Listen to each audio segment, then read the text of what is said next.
과기정통부가 메타버스 시대를 선도할 고급 인력을 확보하기 위해 메타버스 랩 지원 사업을 공고한다고 밝혔습니다. 메타버스 랩은 석 박사 과정생을 중심으로 메타버스 기반 기술을 활용해 가상세계와 현실세계의 경제, 사회, 문화 활동을 상호 연결하는 서비스와 콘텐츠를 개발하는 연구실인데요. 정부의 지원 속에 메타버스 관련주들 꽃을 피울 수 있을까요? 산업의 확장성은 어디까지 이어질까요? 관련 이야기 나눠보겠습니다.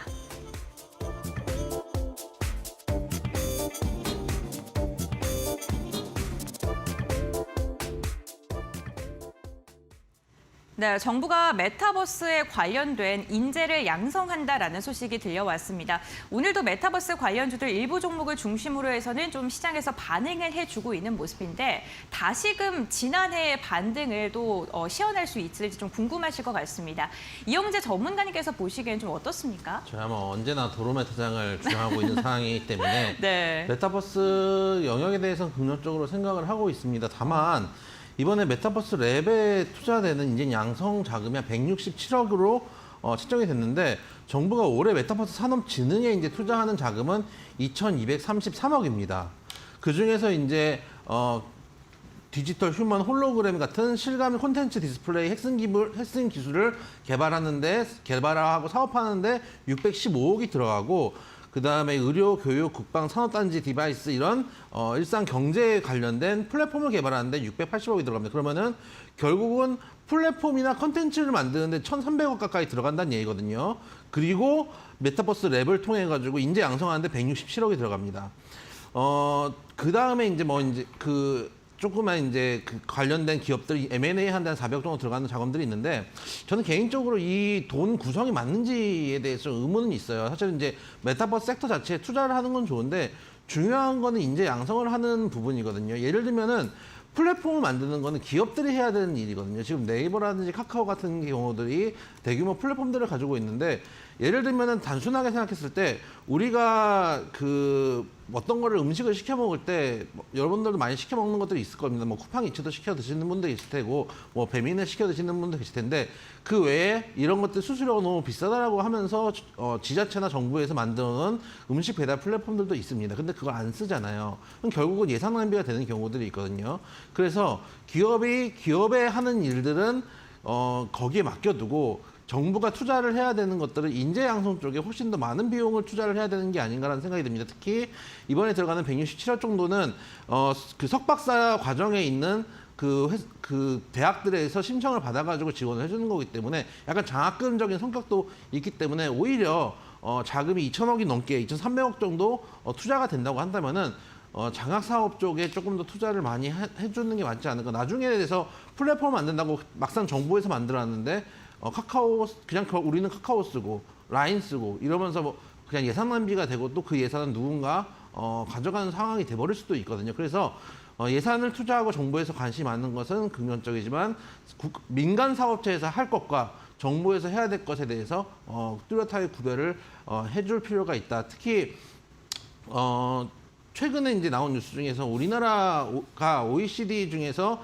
가장 최소의 인구 증가율을 보여주고 있다고 합니다. 0.7배 정도로 거의 뭐 2100년이 되면 우리나라 인구가 2천만 대가 된다는 이제 뉴스도 전해지고 있고 한데 실제로 인구 성장을 늘리기 위해서 예산이 100조 단위로 들어간 걸로 제가 알고 있거든요. 근데 그게 돈이 어디 가는지 보이지가 않아요. 계속 인구는 감소하고 있습니다. 결국은 정부에서 끌어내는 데는 한계가 있다. 아예 자금을 지원하는 게 맞지 무슨 사업을 해가지고 이런 정책을 만드는 것들이 과연 유효한 부분이 있는지에 대해서 고민이 있다. 그래서 제 생각에는 정부에서 2,300억 정도 자금을 지원할 거면은 장업 사업에 조금 더 투자를 줬으면 좋겠다는 생각도 든다는 말씀을 아울러 드려보도록 하고 그러나 정부 자금 지원을 제외하고더라도 사업 자체는 유효하다고 생각됩니다. 제가 생각하는 언제나 말씀드리지만 제가 생각하는 메타버스의 세계는 아직 시작도 하지 않았다라고 생각을 하고 있습니다. 제가 생각하는 정말로 뇌파를 이용해서 우리가 정말 가상 공간에서 몸을 움직일 정도의 사업이 돼야지 이게 어느 정도 어느 정도의 성장성이 이루었다고 생각하는 건 지금처럼 뭐 이렇게 머리에 둘러쓰고 이 정도로는 아직까지 성장 초기에 있는 사업 정도라고 보고 있기 때문에 정부가 예산을 잘 분배해서 지속적으로 관심을 기울였으면 좋겠다는 말씀도 드려보도록 하겠습니다. 네, 어쨌든 정부가 예산을 잘 분배하는 게 중요하긴 하지만 메타버스 시장의 성장성은 뭐 당연하다라고 이야기해 주셨는데 주식 와이프님께서는 어떻게 생각하시나요? 네, 메타버스 산업에 대해서는 아직까지 초기라고 저는 네. 생각을 하고 말씀 잘 주셨는데 사실 지금의 이제 메타버스 이미지가 어떠냐면은 게임이랑 뭐가 달라? 이런 생각이 아직까지도 드는 그런 시점이기도 하고요.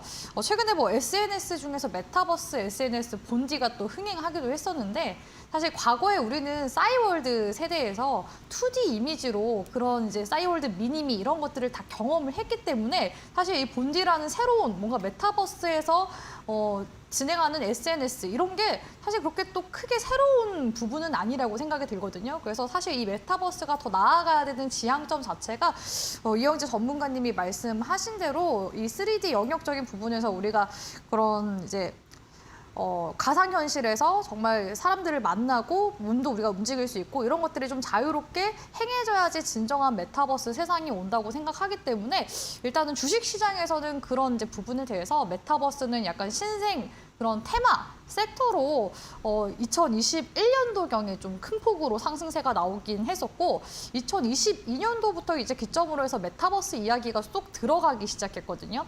사실 지금은 이제 AI 관련 종목들이 강한데 과거 이렇게 2021년도 메타버스 종목들이 올라갔을 때 움직임이 사실 지금 같은 약간 그 돌풍과 좀 비슷한 움직임이 있더라라는 생각이 듭니다. 그리고 또한 최근에 들어오고 있는 이 메타버스 관련 이슈들이 또 그렇게 강하지도 않고 또 요즘에 종목들 움직임들 보면은 삼성 쪽에서 이제 뭘 했다라고 해서 그걸 좀 낙수 효과 수혜를 받는 그런 섹터들이 있거든요. 뭐 예를 들자면 로봇 같은 경우에는 이제 삼성전자 쪽에서 레인보우 쪽에 이제 투자한다 해서 로봇 종목들 중에서는 레인보우 로보틱스 굉장히 강세 흐름 나오기도 했었고 또 최근에는 그 AI 차량용 반도체 쪽에 삼성이 이제 투자도 하고 생산도 해나간다 하니까 또 차량용 반도체 종목분도 움직임 나오고 거기다가 또 이 메타버스 쪽에서는 삼전 쪽에서 이제 퀄컴이랑 이제 구글과 함께 차세대 XR 생태계를 구축하겠다 이런 이제 이슈들이 나오고 있어서 삼성도 역시나 지금 계속 미래 먹거리에 대한 고민들도 많이 하고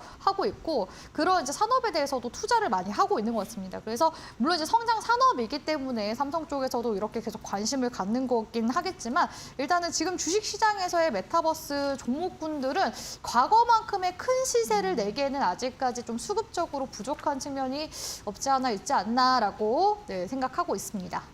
네, 그렇군요. 메타버스가 재작년만큼 돌아갈 정도의 주목을 받고 있지는 않다라고 이야기해 주셨는데 어쨌든 그 가운데서도 종목 선별을 잘 한다면 수익으로 귀결되지 않을까라는 생각도 듭니다. 이영재 전문가님께서는 그렇다면 메타버스 관련주 중에 눈여겨보고 계실 종목이 있을까요? 일단 대표적인 종목이 자이언트 스텝이죠. 자이언트 스텝을 일단 말씀을 드리면은 광고 VFX나 영상 VFX, 버추얼 이제 비주얼들을 만들어내는 그런 이제 기술들을 갖고 있는 회사다 보니까 메타버스 시즌 이제 한참 2021년에 올라올 때 대장주 역할을 했던 종목입니다. 10,000원대에서 80,000원대까지 거의 뭐 8배, 9배 가까이 올라갔던 종목인데 그 가격대를 다 반납을 하고 현재는 20,000원대 초반에 머물러 있는 종목입니다. 지금 장기 하락 후에 그래도 차트 한번 보시면은 바닥권을 지금 형성하고 있는 구간인 건 맞습니다. 지금 당장 시세가 나오지 않더라도 저는 이제 메타버스 섹터를 볼 때 제일 안타까운 것 중에 하나는 뭐냐면은 메타버스에 대한 개념부터 좀 정리를 좀 했으면 좋겠어요. 가상현실이라고 하는데 제가 생각하는 이제 가상현실 공간과 지금 사회에서 받아들이는 지금 기업들이 하고 있는 가상현실은 좀 다른 것 같아요. 제가 생각하는 건 정말 뇌파까지 이용해서 가상 공간을 만들 수 있을 정도가 됐으면 좋겠는데 지금 계속 제페토나 이런 것들을 보면은 메타버스 플랫폼이다라고 하지만 실제로 옛날에 아까 이제 우리 주식 와이프님께서 말씀하셨던 싸이월드라든지 제가 이제 그 어렸을 때 저희 때는 채팅 많이 했거든요. 그때 이제 유명한 채팅 사이트들이 있습니다. 스카이러브, 세이클럽, 러브헌트 3대장이 있었는데 그 다음에 그 밑에가 이제 그 뒤에 제 밑에 세대가 이제 버디버디 하는 세대들인데 그 당시에 이제 그 러브헌트를 가면은 아바타 채팅이라는 게 있었어요. 아바타들이 이렇게 걸어다니면서 채팅을 하는 그게 있었는데 그 시대를 아직도 벗어나지 못하게 20몇 년 전 얘기거든요. 그래서 지금은 메타버스에 대한 정의부터 좀 정확하게 했으면 좋겠다라고 생각을 좀 하고 있고 그럼에도 불구하고 이런 기술력들을 갖고 있는 종목들이 바닥권을 잡아준다라고 한다면 자이언트 스텝 지금 정도는 손을 좀 대봐도 되지 않을까라는 생각이 좀 들고요. 그다음 맥스트라는 종목입니다. AR 쪽 원천 기술을 가지고 있고 이것을 AI 기반으로 해서 제조 현장에 적용하고 있는 회사입니다. 이 회사도 마찬가지입니다. 한때 2021년에 강한 시세를 준 다음에 화면 한번 보시면은 지금 이 종목도 마찬가지. 다 지금 메타버스 종목들 이런 식이거든요. 시세가 다 빠지고 바닥권에서 그래도 조금씩 들어 올려주고 최근에 보면은 거래량도 좀 실리고 있습니다. 이런 종목도 접근하신다면 사실 부담이 없는 종목이기 때문에 그런 측면에서 이슈를 좀 기대해보면서 접근을 해볼 수 있는 종목이다라는 정도로 말씀을 드려보도록 하겠습니다. 마지막으로 말씀드릴 종목은 LG이노텍입니다. LG이노텍은 사실은 여러분들 메타버스 하면은 LG이노텍을 생각하지 않습니다. 지금 제일 먼저 생각하는 건 LG이노텍 하면 뭐 애플 쪽, 아이폰 이걸 생각하시는데 현재 기반으로 하고 있는 메타버스는 생각보다 많은 부분에서 카메라에 의존을 합니다. 몸의 움직임을 센싱을 해가지고 이거를 가지고 화면을 나타내주는 그런 기술들을 많이 하고 있거든요. 그런 측면들을 봤을 때 카메라 모드를 주로 하고 있는 LG이노텍 역시 메타버스 실질적인 수혜를 받을 수 있는 부분이 있습니다. 예를 들어서 아까 말씀드렸던 자이언트 스텝이나 맥스트 같은 경우는 좀 기대감이 있다고 친다면은 LG이노텍 같은 경우는 현실적인 제가 생각하는 최종의 메타버스 세계로 가기 전에 그 과도기에 있는 카메라 모드를 이용한 센싱들을 만드는 데 충분히 실질적인 수혜를 받을 수 있는 종목이기도 하기 때문에 LG이노텍도 한번 관심 있게 보시자. 지난번에 말씀드렸다시피 아이폰으로도 엮일 수 있고 이번에 아이폰 15로도 엮여서 움직일 수 있는 종목이니까 양수 겸장을 하고 있는 종목이라고 생각하신다면 LG이노텍도 관심 있게 보셨으면 좋겠다는 말씀도 드려보도록 하겠습니다.